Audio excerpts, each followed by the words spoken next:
Support for This American Life comes from Amazon. When you're on hold with a doctor's office or pharmacy and the operator says your call is very important to us, after the 10th time, well, suddenly your call doesn't seem very important to them at all. Amazon One Medical has 24/7 virtual care, and Amazon Pharmacy delivers meds right to you fast, without any cheesy old music. Thanks to Amazon, healthcare just got less painful. In a way, the story is always the same. There was this kid. She was mean. She was popular. It's such a fixture of childhood. You can just walk up to a kid on the sidewalk or at a public pool, and they'll tell you. The popularist is this girl. She's in my grade. She's really mean, and she has a lot of friends. I wanted to play with her, and then she had no friends, so she said, yeah. The other day, I wanted to play with her again, and her friends were there, and she said, get lost. Sometimes she be being mean to my sister, and I don't like that. She always telling somebody what they can and can't do. She act like she the boss of people. She real bossy. She thinks she got the rhythm in a gear. I'm mostly the popular one in my class, but I have a lot of other popular friends. This boy in my class, he liked me, and every time he would come by me, I would tell him to get out of my way. Everybody says that he's the nerdiest boy in our class. He'll start bothering me and my friends. I'll tell him to leave us alone. My friends even tell him, don't even look at her.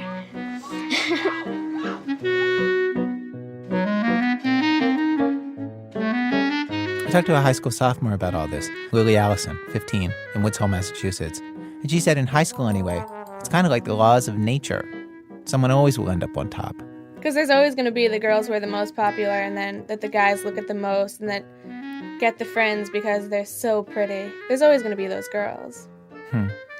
And I think once people get the idea that they have that power, they're going to use it.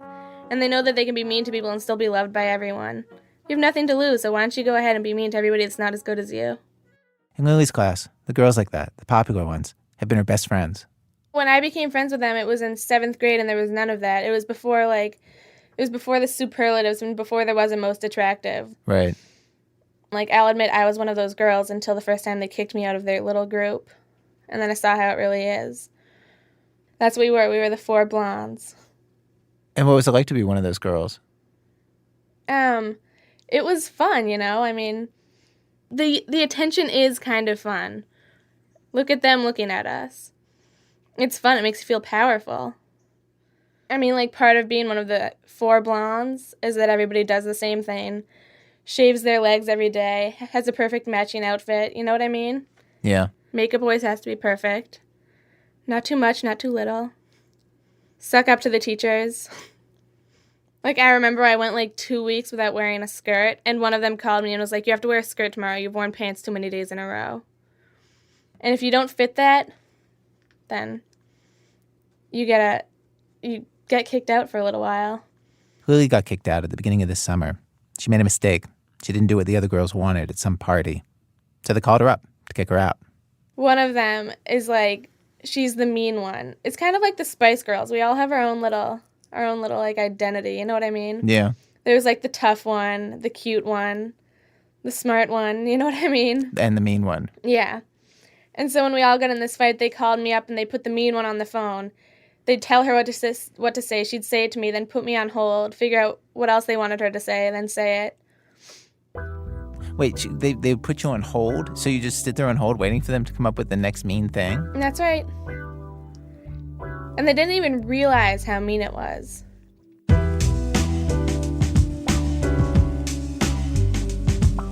Of course, it doesn't always end in high school. And this isn't just about teenage girls. There are popular bullies in business and in politics, and very successful ones in politics. Our movies and TV shows are full of them. Today on our show, the allure of the mean friend, and what is so alluring about them in the first place. Explained. From WBEZ Chicago, it's This American Life. I'm Ira Glass. Our show today in 4 acts. Act 1, return to the scene of the crime. In that act, Jonathan Goldstein interrogates the girls, now grown up, who terrorized him and his classmates years ago in school, and finds that they can be just as scary as ever. Act 2, does niceness pay? In that act, we conduct a little scientific experiment on tape. with hidden microphones, about whether niceness can triumph and be rewarded in a normal business setting, a setting that will surely be familiar to you. Act 3, and what's going on with you? A case study in every word out of a friend's mouth, meaning its exact opposite. Act 4, keeping it in the family. In that act, Bernard Cooper's amazing story about the bill that he got from his own father for, well, the entire cost of his childhood. Stay with us.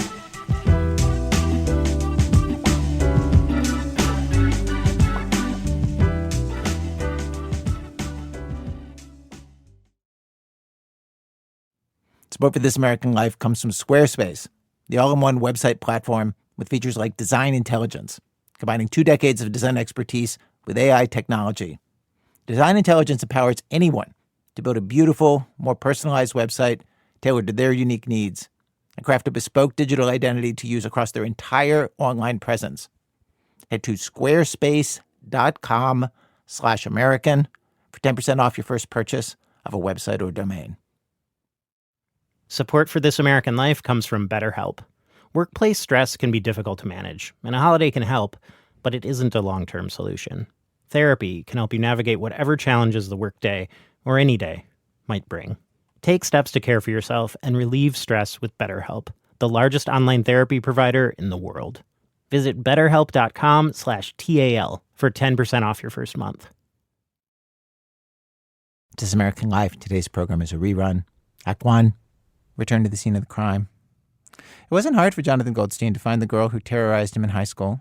Up until a year ago, they were roommates. Sometimes, when I'm talking with my friend Jackie Cohen, I will suddenly stop and just look at her. I look at her as though I've only just then realized who it is I am sitting there talking with. Jackie Cohen, I will say, shaking my head in disbelief. Jackie Cohen. For you see, Jackie Cohen was the meanest, most popular girl in our junior high, a shepherd among sheep. Nowadays, Jackie Cohen and I are friends, good friends. In fact, for 2 years we were roommates, during which time she was a very nurturing figure in my life, cooking for me, taking care of the bills, and doing most, if not all, of the cleaning. My domestic role was confined to stuff like drinking Jim Beam and keeping her up past her bedtime with my impression of Robert De Niro and Edith Bunker doing the lobster scene from Annie Hall. Alvy, a lobster crawled into my voice. Just the same, sometimes when I feel like it, I can see her through the eyes of my grade 7 self. And when I do that and say the words Jackie Cohen, it is as though it is no longer just a name of the woman before me, but a name for something famous, like a soft drink or a rock band. If I could go back in time and tell the young Jonathan Goldstein that one day he would be friends with the most popular girl at Western Laval Junior High, that young Jonathan Goldstein, taking in the utter absurdity of such a proposition, would laugh convulsively until his nose produced mucus and his eyeglasses needed adjusting.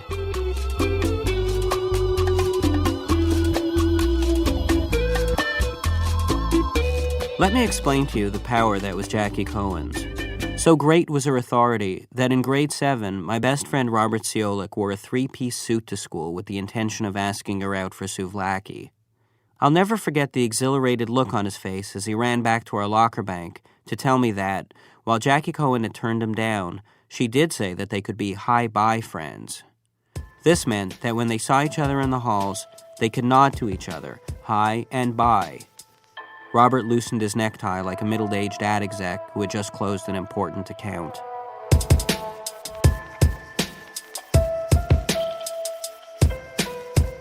Another thing was that Jackie Cohen didn't like bad smells. She liked nice smells, like perfumed fancy erasers or freshly mimeographed sheets of paper. So if someone's smell was not to her taste, she would leave a note on their desk. The note would read, "You smell, use deodorant." Jackie Cohen would call it being honest.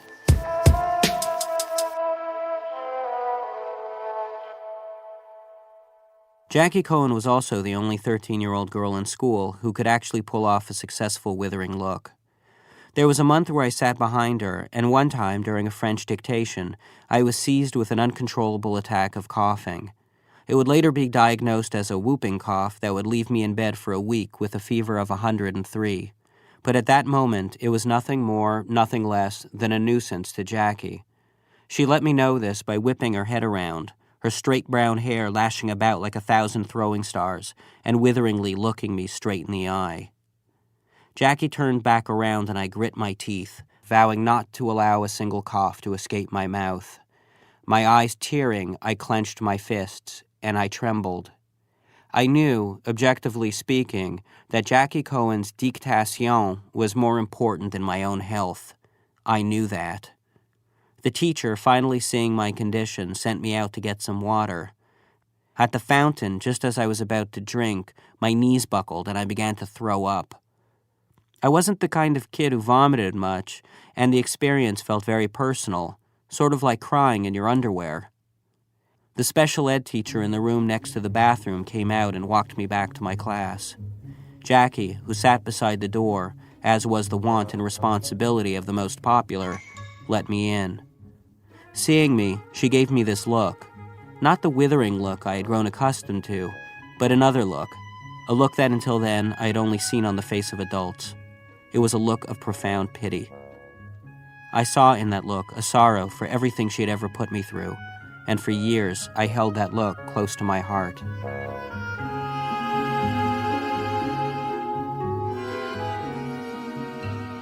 Jackie had really good hair. This is Mary Claude. She was Jackie's best friend all through school, and they're still best friends now. Very good hair. Nicely layered, kind of feathered.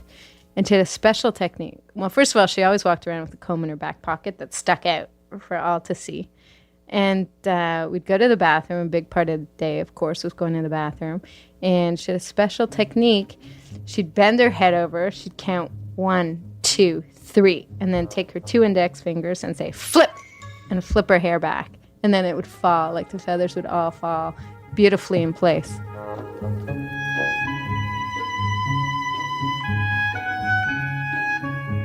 What was Jackie Cohen's allure? Did people like her despite the fact that she was mean, or did they like her because she was so mean?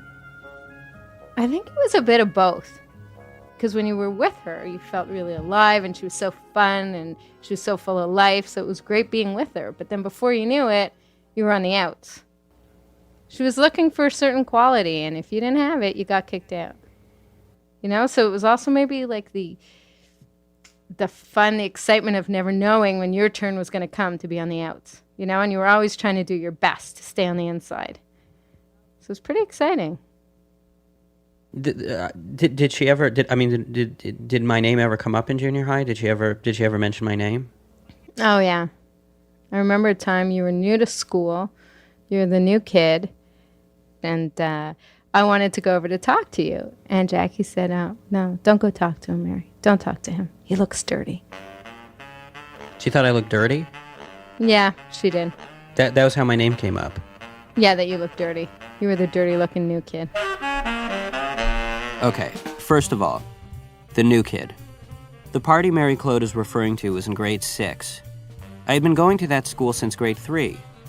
I was in the same school as them, evidently completely unnoticed, for 3 years. And second of all, dirty.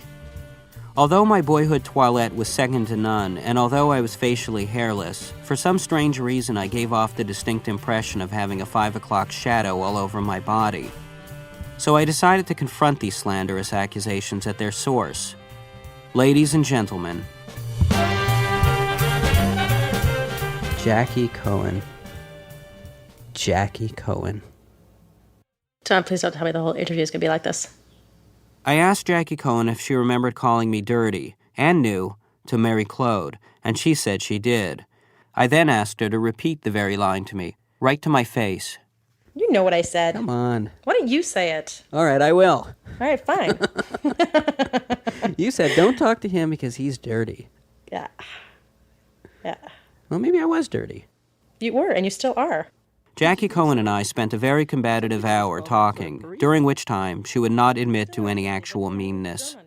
The furthest she would go in making any kind of concession was in acknowledging that back then she, quote, took care of business.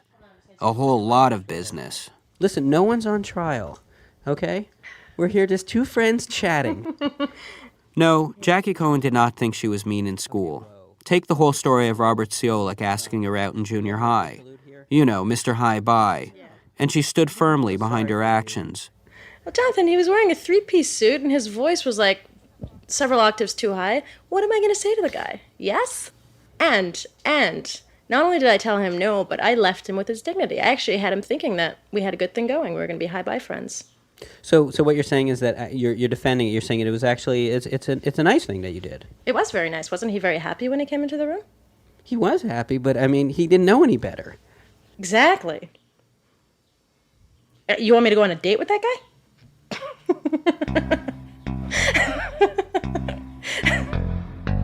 Feel the way that laugh shivers you down to your toes?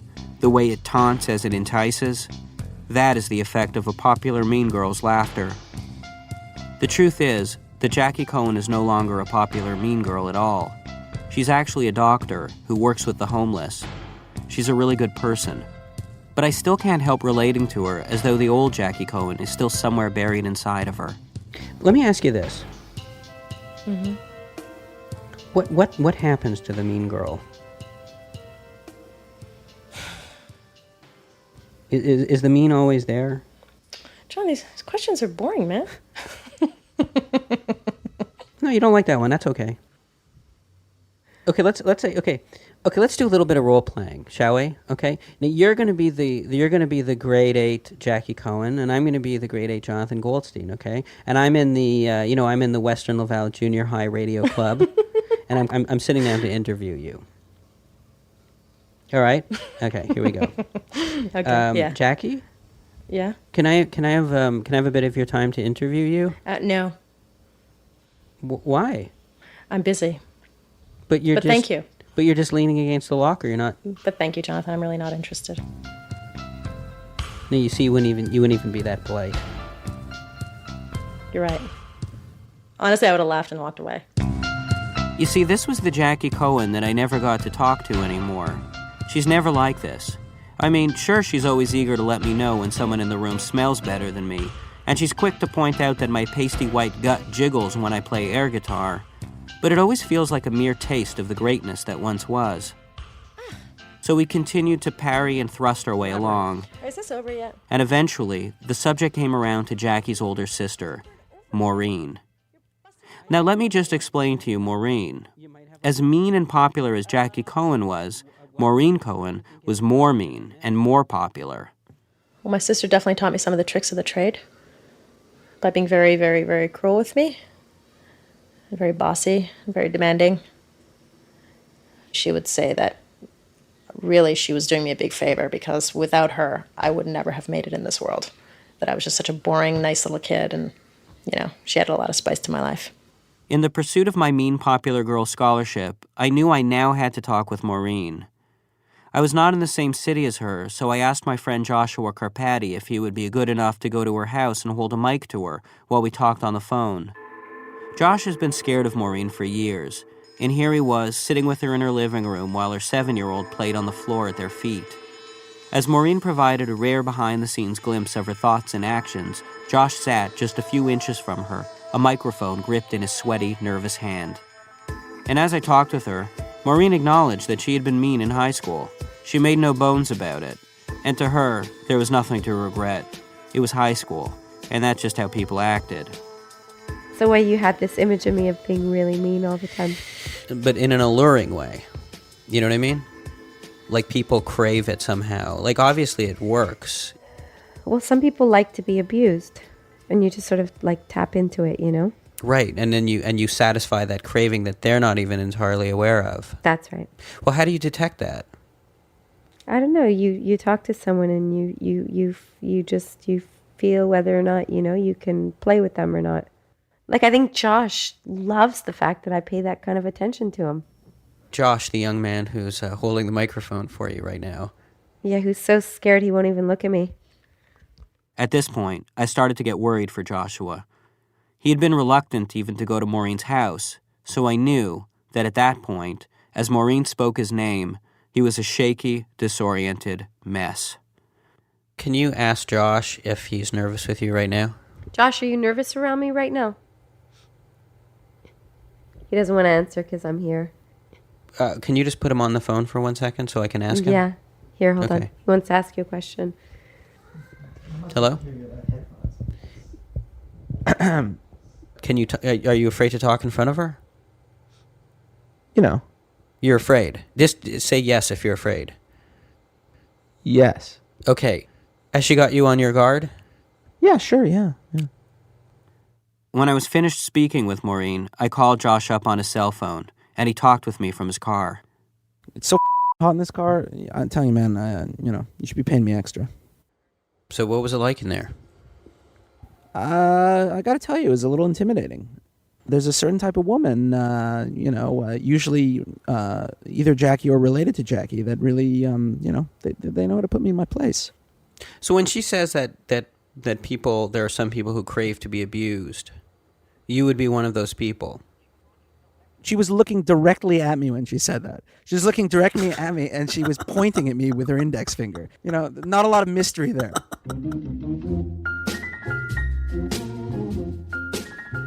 But why this allure? Why are we so drawn to these mean girls? Because they know. They look at you and they know. Other women who are nice or who are too timid, they try to pretend that you're not who you are, which is garbage. But someone like Maureen and Jackie, they look right at you and say, I know you're garbage. You know you're garbage. Why pretend? I'm never going with you. I'm marrying the dentist. I'm not even going to look at you. And you're going to come over to my house, which is the biggest house I've ever seen in my entire life. And you're going to say, you see this garbage? This is what a real man provides for me. You come here and you tape me for your stupid friend's radio show, and then you get the hell out. Well, I pick up my children, whom I got through having sex with my dentist husband, in my big house. Now get the out, garbage. Out!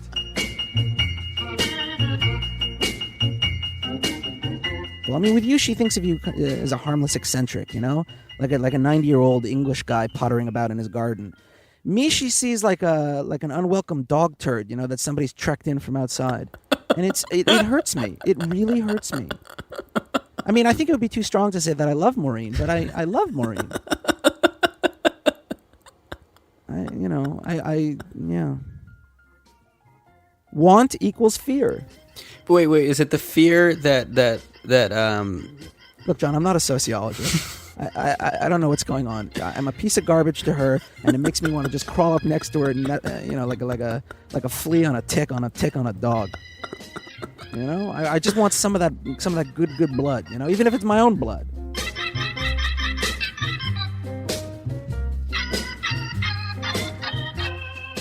What about when Jackie said that, like saying that you could be high bi friends is actually a nice thing? What do you think of that? To that guy who asked her out. Hi bi friends?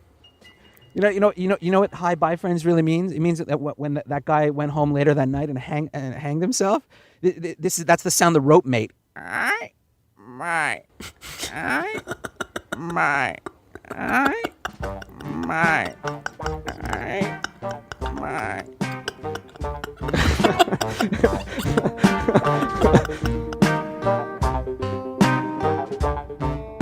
Jackie Cohen. Do you miss that person that was able to do those kinds of things? No, but I think you do. I think you miss the mean Jackie Cohen. I think you really do. You inquire about her a lot. I think you do.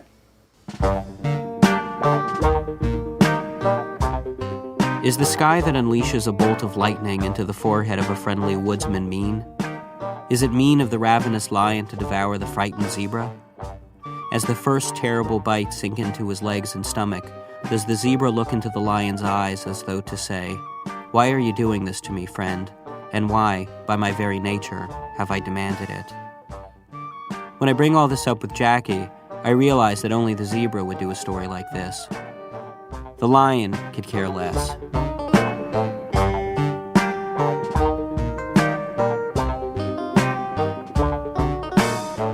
Jonathan Goldstein, his podcast Heavyweight, will be returning this fall for a 9th season, now with Pushkin Industries.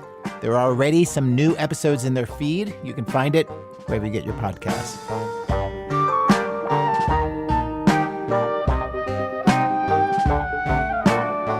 Act 2, Does Niceness Pay?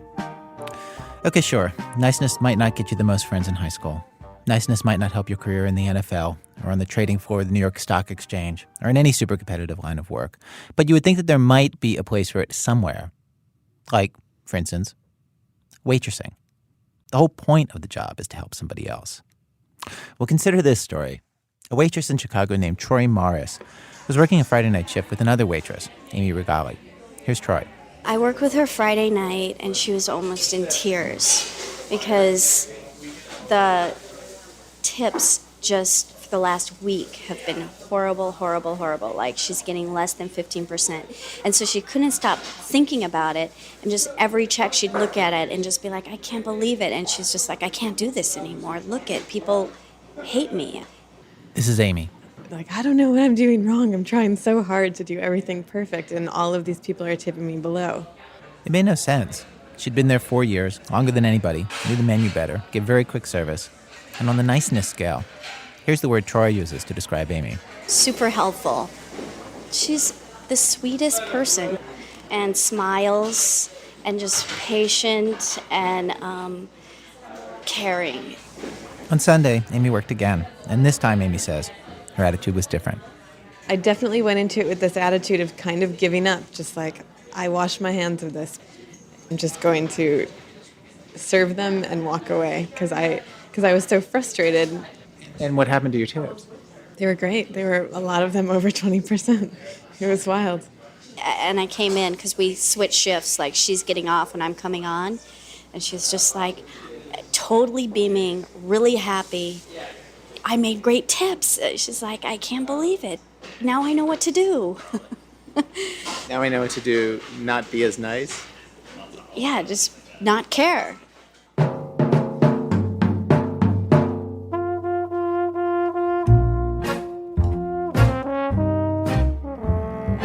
We can actually quantify exactly how much niceness was costing Amy. The difference between 15% tips and 20% tips works out to around $50 per shift. Is it possible that any waitress could make more money by being less nice? We decided to do a little experiment to find out.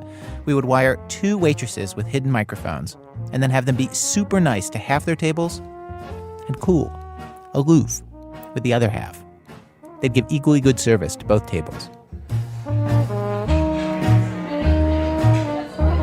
We did our experiment in the restaurant where Troy and Amy work, Lula Cafe in Chicago's Logan Square. It's the kind of place that everybody always wants to have in their neighborhood. Small, wonderful food that's not expensive. Today's show is a rerun, but back in 2003 when we did this experiment, half the entrees cost $6 or less.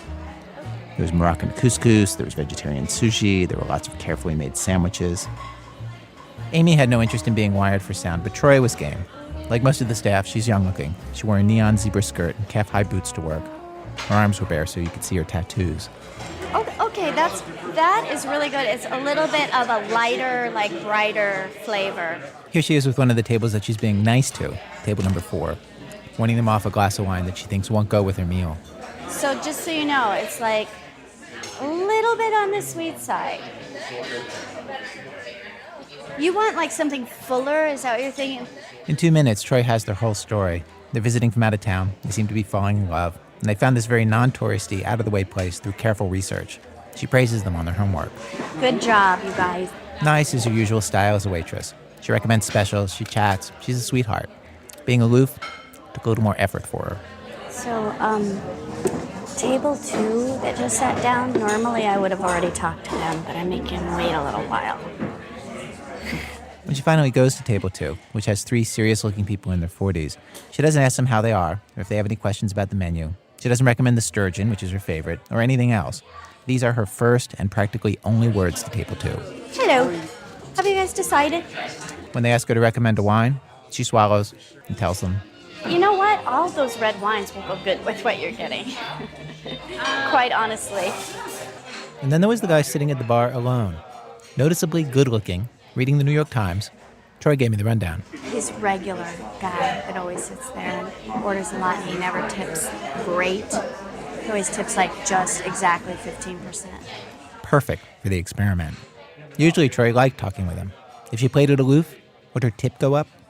She walked over and he asked her what she was up to these days. Oh, you know, working, Did you change your hair, he said? Is it different? Maybe I washed it. And so, hours pass. People finish their meals, and when Troy starts collecting their money, the early results all seem to point in one direction. Take table 2, the table she barely spoke with. Troy handed me their check. How does it look? Okay, doing a little math here. Table 2, you're at 17.6% is what they tipped. Oh, really? And I wasn't nice to them at all. And yet... They tipped over 15%, which is good. Oh, I can't wait to see what table 5 tipped. Let me look.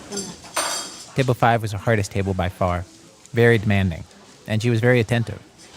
Check this out. Okay, table 5 you were sucking up to like I've never... I was so nice to I've them. never seen crazy. I got them to-go food. I picked out their wine. I helped them figure out what food they wanted. And look, it was $84 and I got $13 tip. And I was so nice to them. So that's just a little over 15. Wow. And they were the most demanding, and I spent the most time with them than anybody. But the biggest revelation of the night came when Troy retrieved the check from that guy who was sitting at the bar. I can't believe this. Look at this. Okay, remember the guy who I said I'm always nice to him, but he always tips like the minimal, he tipped 20%. I was mean to him for the first time. Look at, can you believe that? Wow. He tips $5 bucks. Over 20%, never. That's never happened. And it totally, I can't believe it. That's hilarious. But that's really disturbing. I have to be mean to him now more.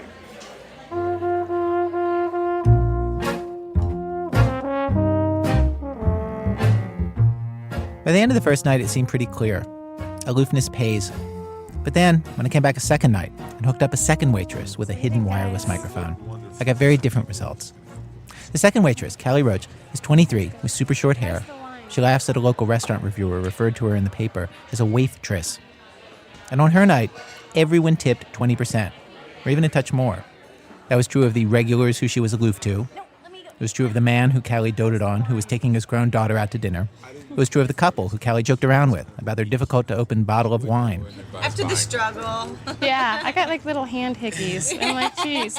Even the other waitress working on Wednesday, Natalie, who does not have an aloof bone in her body, was getting 20% and more from every table. And the more I talked to Callie, and Troy, and Amy, and the rest of the staff, the more everyone agreed. The majority of their customers are just set in their ways. They'll give whatever they always give, in any restaurant like this, to any server. Sure, you get a handful of customers like the guy Troy waited on at the bar, who you can nudge this way or that through force of personality, but it's just a few tables every shift. And that's all Troy and I were seeing that first night. This is Natalie. 50% of the people will tip exactly the same, whether they get great service or, they might tip a little less for lousy service, but most people, they tip what they're going to tip. Or, I've noticed a lot of people just look at the first two numbers on the check and will double it or round down. There's a pattern and people tip the same. I think generally, if you're not chatty and overly nice, you'll still get the same tip. Here's Callie. You can just tell that people are going to tip you at 18% because they got their food when they wanted it. And it doesn't matter how much you're, giggling and inquisitive. Like Sundays, I usually get tipped $4 or $5 every table. Doesn't matter what I do. Because of this, she says, she has a policy. And she's only half joking as she says this, that she tries to limit the number of times that she smiles at customers or shows her approval to exactly 2 times. 2 times. First time, when they place their order, she always tells them what a very fine choice they made, and then she smiles. And then, at the end of the meal, she drops off the check and she smiles a second time, as if to say, you see, I do like you. Because done wrong, she says, friendliness not only will not pay, friendliness can cost you. Because if you're nice and enjoying yourself, they don't need to make you feel any better. They already think you're having a good time. That's what my theory is. They already think you're having a good time. Why? They're going to tip you for having fun, If you're if you're doing it just to get through it, they know that you're working. Troy and Amy have also decided that niceness has its limits. For the first time in their years of waitressing, because of these discussions in the last 2 weeks, they have both stopped knocking themselves out, running around for their most demanding tables. They're efficient, they're pleasant, but that's it. This is what they've learned. It's not that aloofness pays. It's that niceness doesn't pay. Thanks to the owners of the Lula Cafe, who want to assure you that this is a rerun you're hearing and that they no longer let radio shows conduct experiments on their customers. In fact, in 2024, they won a James Beard Award specifically for outstanding hospitality. Those waitresses, Amy, Troy, and Callie, are no longer at Lula. Troy and one of the owners of the cafe, Leah Childs, were in a Chicago band called Tallulah. This song is from the band's album, Step Into the Stars.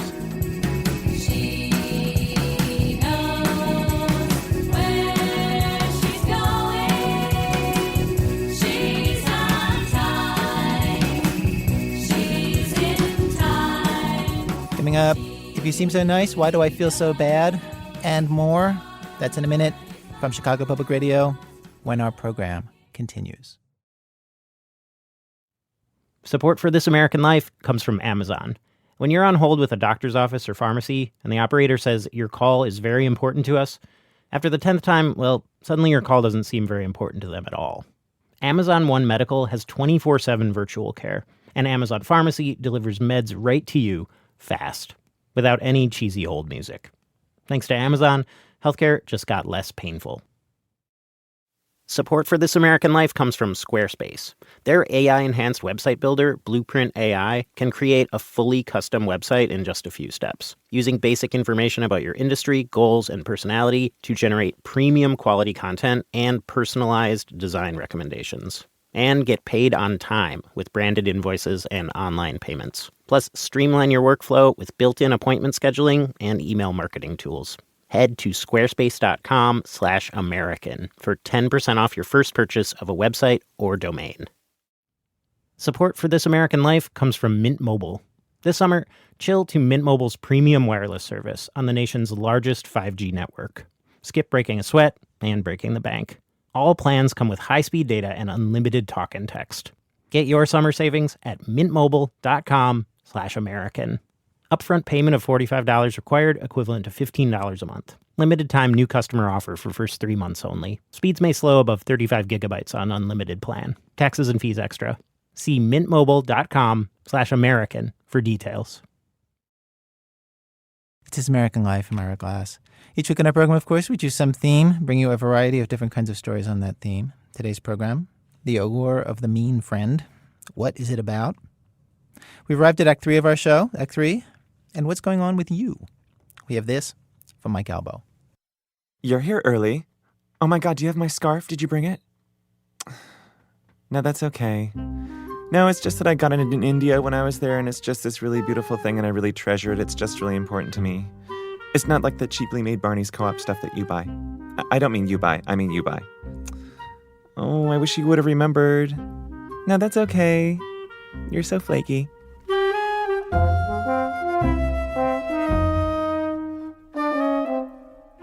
Are you sick? You look sort of tired. Is there something wrong? Oh, you went out drinking last night? It's so great how you can still do that. You're so crazy. Did you throw up? Oh, no, I just smelled throw up for a second. Okay, so I didn't want you to hear this from someone else, but I just made $2 million. Yeah, so I'm pretty happy about it. My agent's pretty happy about it. It's just really lucky because, like with the recession, it's like I made my money before the apocalypse and I'll be able to live comfortably. It's just sort of locked in. And I can't tell you about the details of the deal, but if you could just do me a huge, huge favor and just don't mention it to anyone. I know you have sort of a problem being discreet. Oh, order something? Oh, no, I'm not drinking anymore.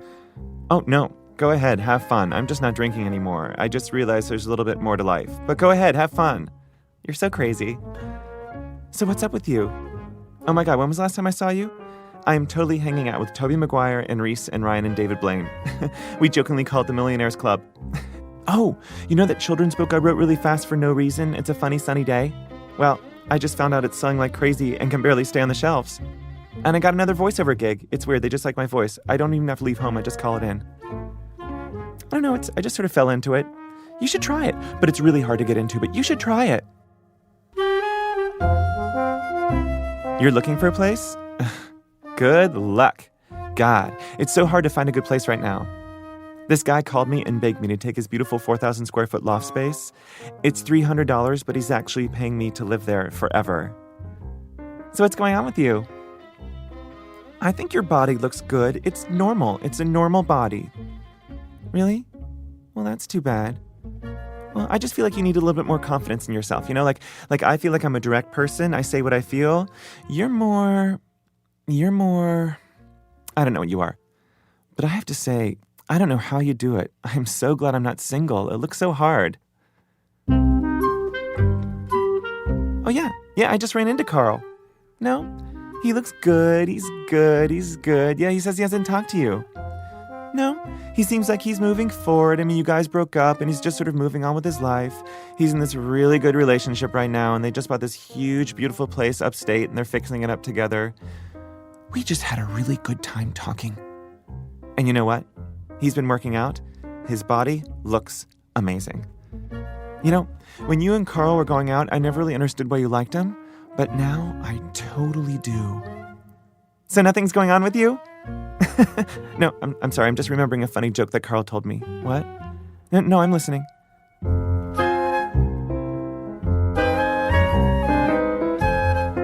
An excerpt from Mike Albo's short story, The Underminer, which he co-wrote with Virginia Heffernan. Mike is also the author of the young adult novel, Another Dimension of Us.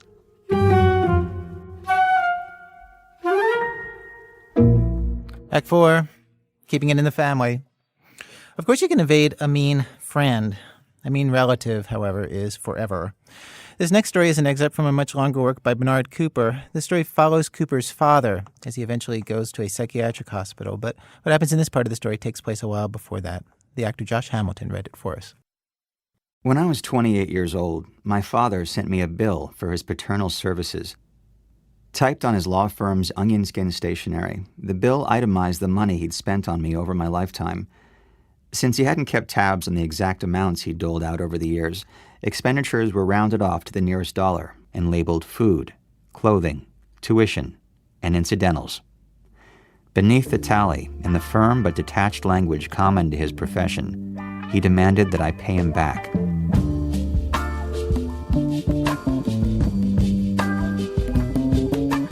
The total was somewhere in the neighborhood of $2 million, an especially hefty sum in 1978. I remember being impressed by the amount. What an expensive life I'd lived. I was shocked and insulted, too, of course, not only because my father had made such a calculation, but because my life could be added up or reduced to a single figure. To see your existence in the form of a bill gives all your loves and fears and struggles the cumulative tumult of being human, about as much poignancy as a check for a cup of coffee. It read, "Your obligations to your father, the party of the first part, are considerable, and the only way to impress upon you, the party of the second part, the necessity of compensating him for the fiscal burdens he bore on your behalf, is to make his sacrifices evident in the form of the following, recorded herein as a legal and binding document. Should you fail to make payment in full, this matter will result in actions for which I advise you to hire counsel." I double-checked his signature. It was his, all right, the letters rich with loops and convolutions. Go ahead, I thought. Let him dun me. See if I pay. No parent in his right mind asks his child to reimburse him for that child's life. I didn't ask to be born, I thought melodramatically. Besides, had I known I'd be charged for my boyhood, I might have eaten fewer snacks, been easier on my shoes, more frugal with my allowance.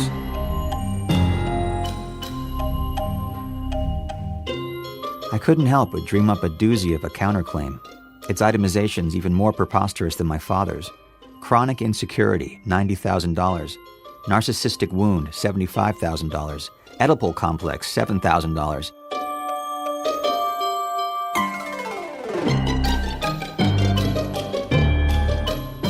Since, of course, these damages were psychological in nature, it was both difficult and whimsical to assign them a monetary value. But the punitive spirit of this counterclaim was gratifying, for a while at least. Then the whole petty endeavor depressed me, and I thought, is this what we are to each other? A flurry of demands that can't be met? Hurts for which there's no restitution?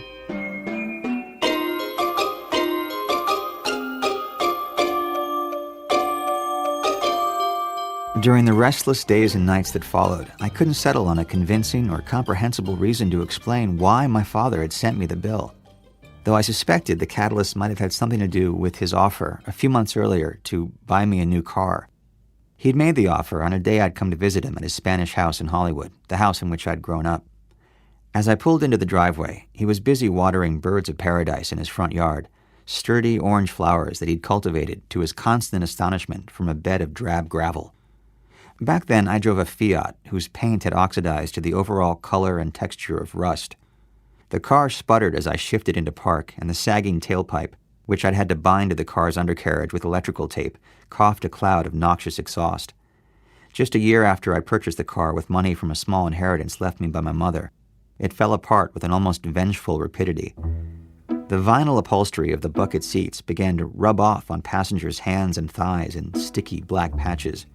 Soon the seats were nothing but lumps of raw foam, and even those were crumbling like sponge cake.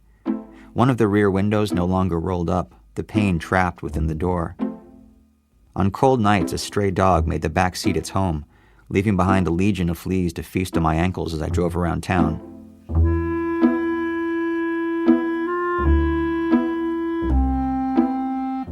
It was humiliating to be seen inside the car, especially in Los Angeles.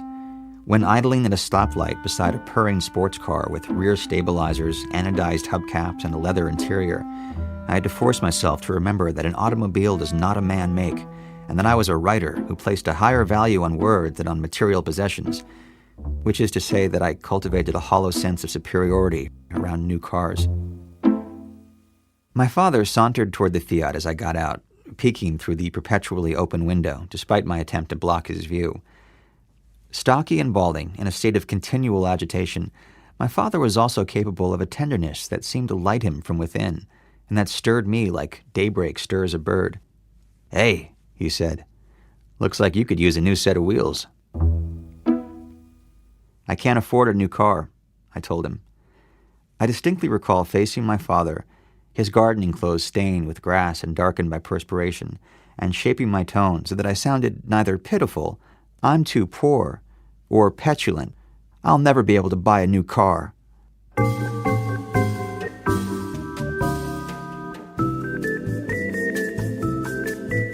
Before I knew it, my father and I were ensconced in his white Eldorado, gliding with the frictionless speed of a dream toward a Toyota dealership in West Covina whose ads he'd seen on TV. He pointed a stubby finger at his chest. "Let me handle this," he said. "I've bought plenty of cars in my life, and I know how to deal with these bastards. You watch. I'll beat them at their own game. They won't know what hit them."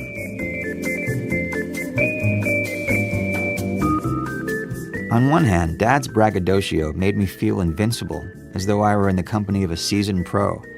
On the other hand, it relegated me to the role of admiring onlooker and suggested that I was too incompetent and naive to buy my own car, which was entirely true.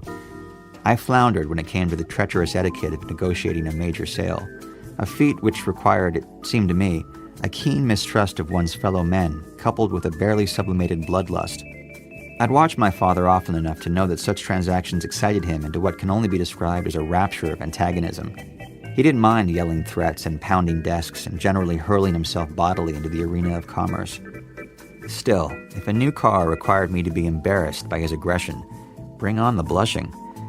And so I let myself relax into the plush bucket seat, cradled and safe as the caddy whizzed past slower traffic, huge and unassailable, as regal as a motorized mansion.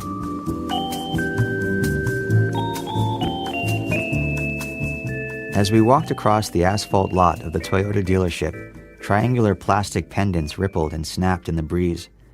I thanked Dad in advance and told him that I didn't need white walls, an air conditioner, or a radio. Basic transportation would be just fine.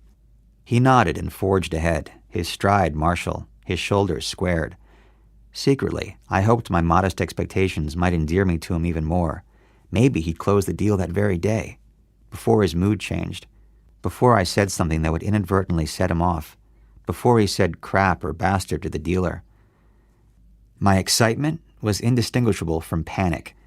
I wanted a beautiful new Toyota more desperately with every step. I wanted an end to the self-consciousness I felt on the road, an end to the shameful sense that the thunderous rumbling and rank exhaust were coming from my person rather than my car.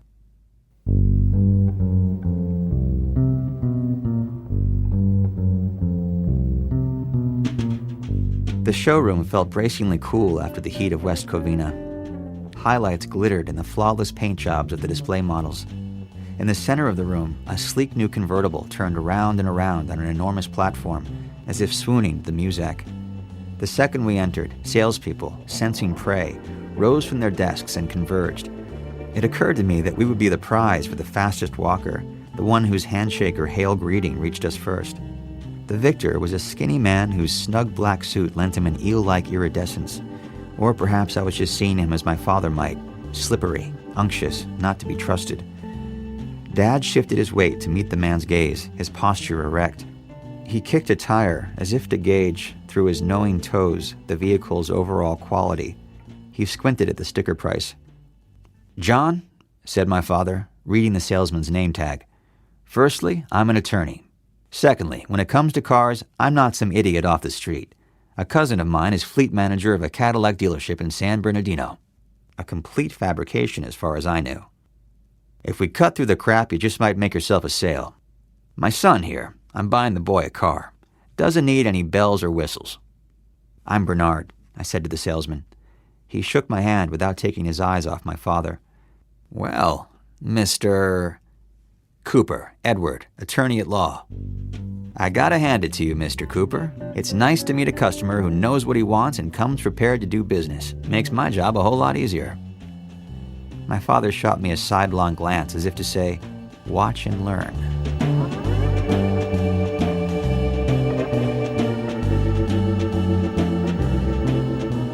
"I'm gonna make this painless," said the salesman. He spun on his heel and walked toward the glass door that led to the lot. We followed him outside to a veritable poppy field of new Corollas, till we reached a red two-door that John claimed was the least expensive automobile on the lot. "This is the cheapest?" asked my father. Though it pains me to do so, I must add that my father's gold Star of David had loosed itself from the mid-interior of his shirt to glint conspicuously in the afternoon light, the sight of which, given my father's unabashed haggling, caused a chord of shame to vibrate inside me. I felt compelled to explain to the salesman how my father had worked hard for everything he owned. He was a hoarder, a scrimper, a seeker of bargains who could never take his solvency for granted. And in this respect, he was like thousands of people who'd grown up poor and endured the Depression, Jewish or not. But that was a lot to explain to a salesman, especially on the cusp of a deal that would change my life. And to put it bluntly, if my father was conforming to the cliché of the cheap Jew, I was that cliché's beneficiary. I peered at the car, feigning disinterest. Quite a performance considering how I coveted that little red Corolla. "Mr. Cooper," said the salesman, "I know a shrewd man when I see one, and I'm going to do something that could put my job on the line. But before I tell you what it is, Mr. Cooper, I want you to promise that you won't say a word to my boss." I'd once heard that repeating a person's name is a way to make them feel important, to win them over, and John, it seemed, had heard the same. "Mr. Cooper, I'm going to let you drive out of here for a mere $200 over the factory price. I'm going to scratch my commission on this. Frankly, I need the sales points more than I need the money, and if we can lock up this deal pronto, it'll be worth my while, and of course, worth yours." Here, metabolism obscures memory. My heart was running on all cylinders. My mouth went dry. "You've got to be me, John," said my father. "I know you can give it to me under factory. I'm not paying a penny more than factory, period. As I said, Mr. Cooper, I don't mind giving up my commission, but I can't lose money on the deal. I'm giving you the best price you're going to find in L.A. County, in the state of California."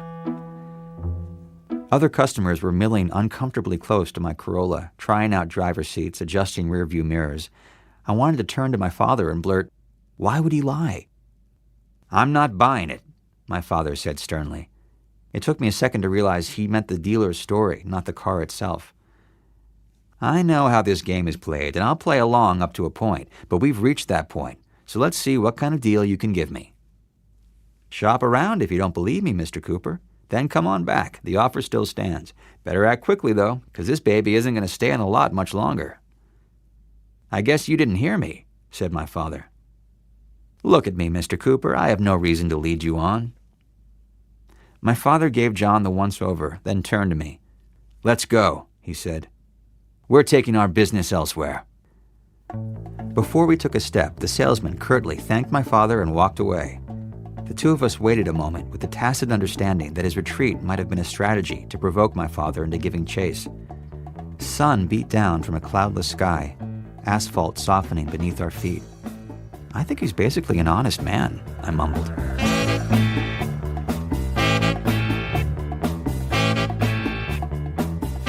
Honest my ass. My father looked at me with something like pity. I'd never catch on, would forever remain a sucker, a rube. Music faintly wafted from the showroom as the salesman swung the door open and walked inside. "Well," Dad announced, "show's over." And we trudged across the lot toward his caddy.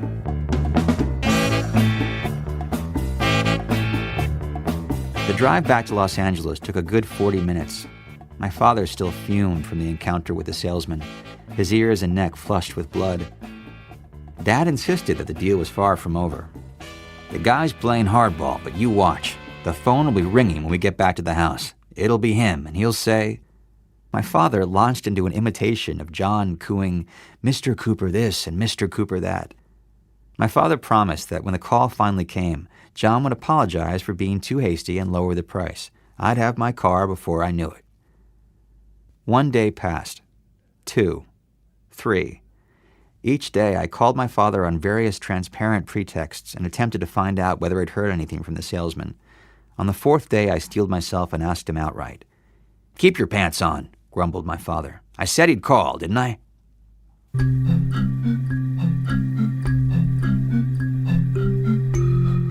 By the end of the week, however, my pants were sagging. The car had probably been sold. In the meantime, I'd researched the prices at other Toyota dealerships around town and discovered that John's offer was the best of the bunch. And so I called my father in a last-ditch effort to own the car. "Dad," I said, "I've done some comparative pricing." "So?" "I think we should go for the Corolla before it's sold. And if it's a matter of not wanting to pay more than the factory price, and who can blame you, I'd be happy to contribute the extra $200 myself." The proposal had about it the pleasing hue of teamwork, and I wished I'd thought of it days ago. "It's not about the $200, shouted my father. "It's a waiting game. He's holding out, so I'll come running back and throw my money at him. If you can't sit tight for a while, if you have to have everything you want right when you want it, you might as well forget the whole damn thing." Before he hung up, he said, "And don't pester me anymore. I'll call you when the car is ready."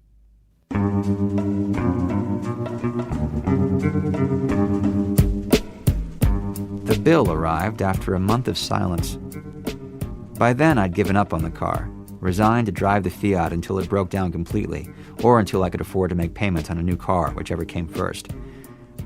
I suspected my father might brood about our day at the dealership, but I wasn't prepared for the extremity of his reaction, if in fact the bill was a reaction. Whenever I tried to make a connection, the machinery of cause and effect began to break down. Perhaps in the intervening month, my father had become more offended by my offer to supplement the cost of the car, thinking I'd implied he couldn't afford it, couldn't pull off the deal on his own. Who was I, he must have wondered, to offer him money? And yet, even taking into account the full force of my father's volatility, it seemed unlikely that my offer of $200 would result in him suing me for $2 million. As the days wore on, my longing for the car grew dimmer, while my father's no doubt deepened. My plan should have worked. That car should be ours. Thrusting him back to the deprivation he knew as a boy. The salesman's refusal to call must have undermined his notion of how the world worked, how bargains were struck by men like himself, men possessed of wile and nerve. What had happened, or failed to happen, defined his every paternal assurance. His promise that the phone would ring, the salesman buckle, the car become mine. How humiliated he must have been to know that I awaited his call. That he'd asked me to wait must have made it worse. My father's refusal to be in the wrong meant that I'd have to wait forever.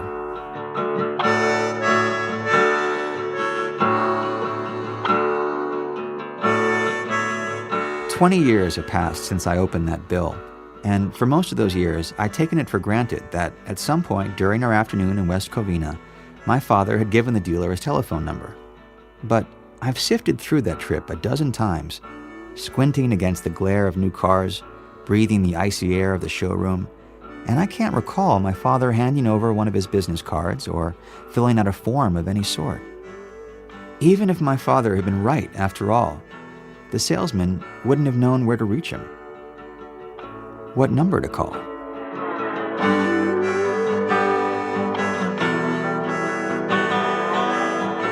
Josh Hamilton reading an excerpt from a story by Bernard Cooper, which first appeared in the LA Weekly and is now part of the book The Bill from My Father.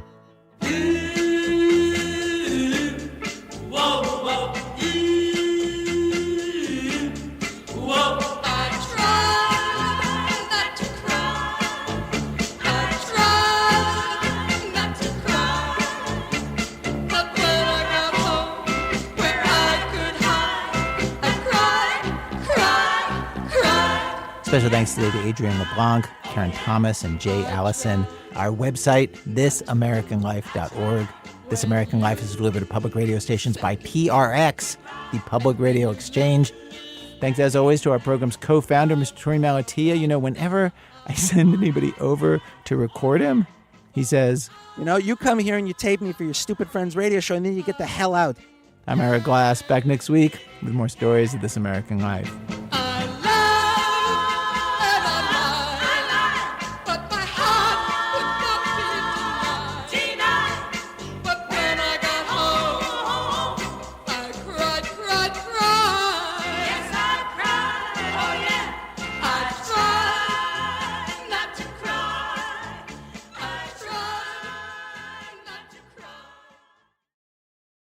This message comes from Squarespace. Squarespace allows you to inspire people to support your cause by fundraising directly on your website. Go to squarespace.com/NPR for 10% off your first purchase of a website or domain.